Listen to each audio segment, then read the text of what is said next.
Hey all you coaches and consultants, I'm glad that you're here because today I'm going to be showing you some of the most effective strategies that I've used to find high-end coaching and consulting clients for myself and for my clients that have really proven themselves time and time again in different niches and with different experts. So stay tuned and I'm going to bring you some really specific things that you can do to find more consulting clients.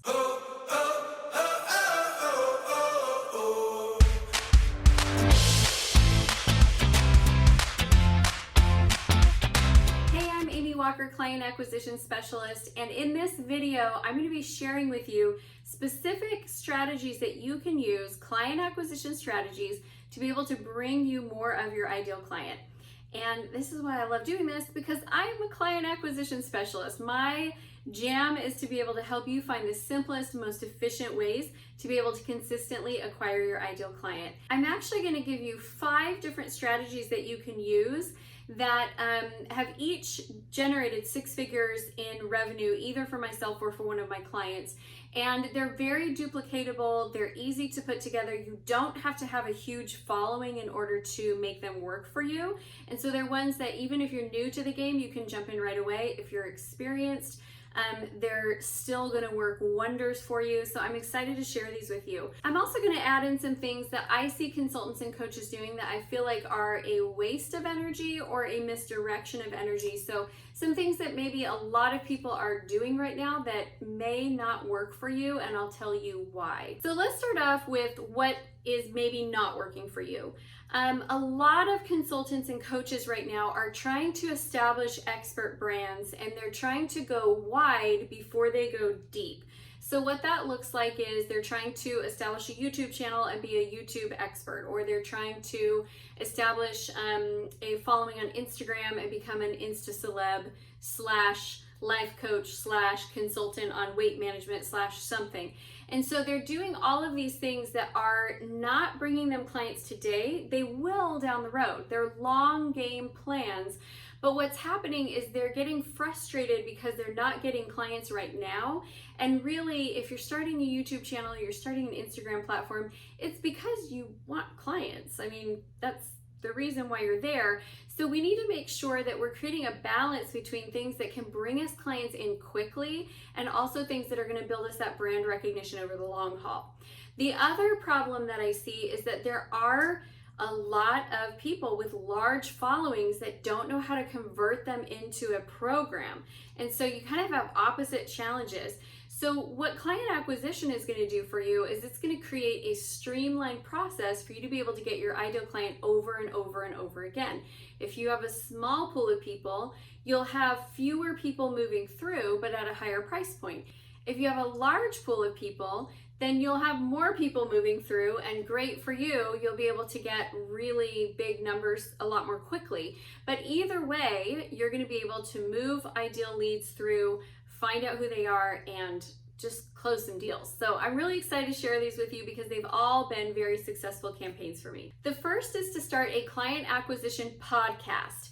Podcasting in itself is both a short-term and a long-term play, which is why I really like it. In the short term, what you're going to do is interview your ideal client. So you're reaching out and you are prospecting who your dream clients are. You're inviting them to come on and interview them on your platform. It's great for them because it gives them increased visibility and establishes them as an expert. It gives them a content piece that they can use to share with their clients through their email marketing or through their social media marketing. And it really gets you in front of the right people. It's great for you because in that interview format, you can build in a section where you're doing live coaching or on-the-go consulting. So you draw out a need that they have in their life or business during that call, you give them some advice and some coaching, and when you hang up, it naturally will transition into you having a good relationship with them and being able to ask for a sales call. The reason I love this strategy so much is because it is so much more likely that you're going to get a yes to, hey, can I interview you on my podcast, than it is, hey, can I have a sales conversation with you? It just is an easy way to open that door and bring in paying clients within a short period of time. It also is going to build your listenership so that you become the established go-to expert, and over time will bring in that volume that we had just talked about at the beginning. The second strategy is great for people who are wanting to write and publish a book. And again, you're focusing on getting conversations with your ideal dream clients. So if you're going to write a book and you have ideal dream clients, why not interview your ideal dream clients for your book? Now inside of your book, you have real life examples and you have stories and case studies, and you're getting to have conversations with those dream clients and uncover some needs and challenges that they have that you can then write about in the book. But also you're getting to know, like, and trust each other. You're creating and establishing rapport, and it makes more sense when you ask them to have a sales conversation with you because they've already been on this journey with you, and so it opens up doors to be able to really quickly start producing sales even before the book is out, which I love. Number 3 is expert summits. This is a strategy that we have used from the very beginning in order to get clients. It is the most work, so I'm going to be fully transparent with that. An expert summit is, and we've all seen so many of them recently, when I run an expert summit, I run it a little bit differently than the average summit. For example, I'm going to interview a mixture of my ideal clients and also people who have a following that can help us to fill the event, so that after the event, I can have conversations, follow-up conversations with those experts that I just interviewed, and I can see if I'm a fit for helping them grow and progress their business. But I also am going to reach out and ask for them to be affiliates to promote my next upcoming live event.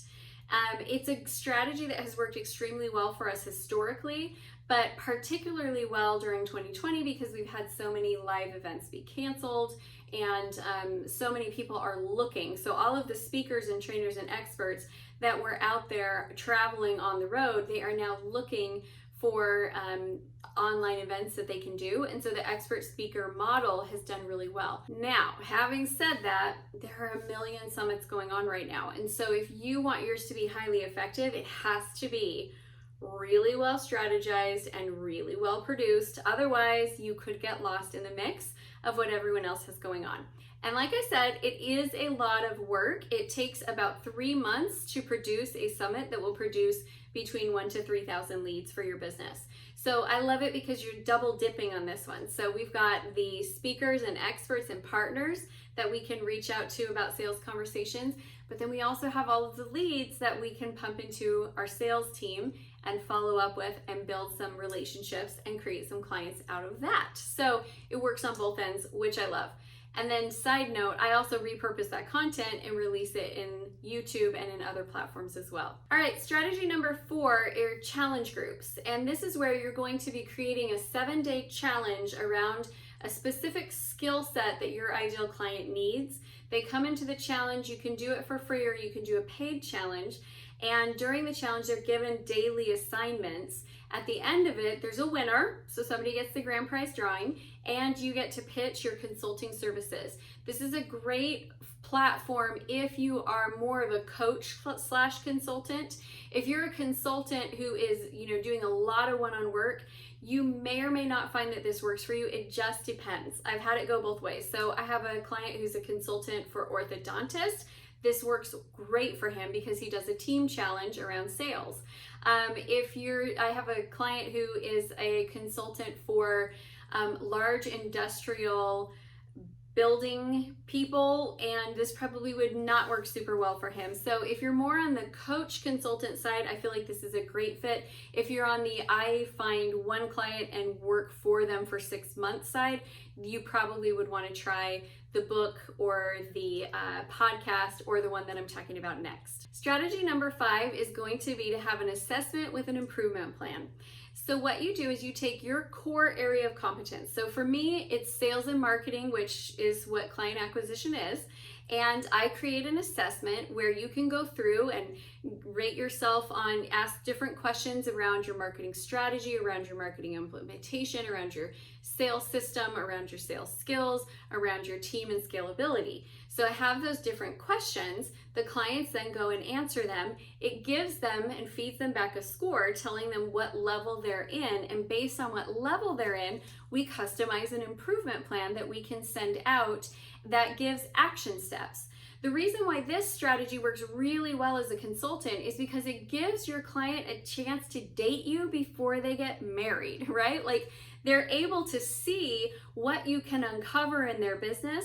They're able to see what your improvement plan would look like. They're able to get a feel for what your level of expertise and experience is, all through that assessment, which then leads to a conversation where you talk about how they're going to implement the improvement plan. So you've set yourself up perfectly for a sales call. There's a lot of different models of business. I love the consultant coach model because I feel like it's a great way for you to connect with and find and provide high value for your ideal clients. But I do know that there are many, many coaches and consultants out there who are great at their craft and maybe not great at marketing and sales. And so I hope that this video has been eye-opening for you. If this is something that you need a little bit more help and support on, I'd love to invite you to come and attend my 2-day Acquire workshop. What we do in this workshop is you pick which one of those strategies you want to use, and I give you the back end of how it's run, and then we start working on the construction of it. So at the end of 2 days, you have templates, you have timelines, you have all of the tools that you need to be able to successfully implement that. So if you're interested and you want some more information, I'll go ahead and drop it in the comments. And also, if you want to take my sales and marketing scorecard assessment, I'll drop that link in the comments as well. Thank you guys so much for being here. I hope that this was helpful. If you found it educational, I would love to hear from you in the comments and hit the like button. And if you would like to join a community of like-minded entrepreneurs, head on over to our Acquire group on Facebook. It is a place where you can ask questions, get connected with other like-minded entrepreneurs, and grow your business. So thank you so much for watching today. I hope you have a wonderful rest of your day.